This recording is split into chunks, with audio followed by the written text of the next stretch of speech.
തീപാറുന്ന പോരാട്ടം നടക്കുന്ന മുനിസിപ്പാലിറ്റികളിൽ ഒന്നാവും കൊടുങ്ങല്ലൂർ. കഴിഞ്ഞ തവണ ഒരു സീറ്റിന്റെ അകലത്തിൽ പ്രതിപക്ഷത്തായ BJP കുറി ഭരണം പിടിക്കാനുള്ള തയ്യാറെടുപ്പിലാണ്. ഞങ്ങൾ ഇത്തവണ 35 സീറ്റ് ലക്ഷ്യം വെച്ചാണ് ഞങ്ങൾ പ്രവർത്തിക്കുന്നത്.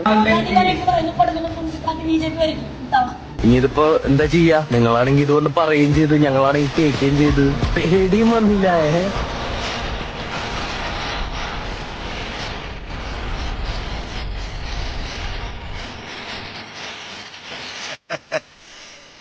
നമ്മളൊക്കെ ഇവിടെ ആണുങ്ങളായിട്ട് ഞെളിഞ്ഞ് നിവർന്ന് നിൽക്കുമ്പോഴാണ് അവന്റെ കുണ്ടാളിപ്പ്.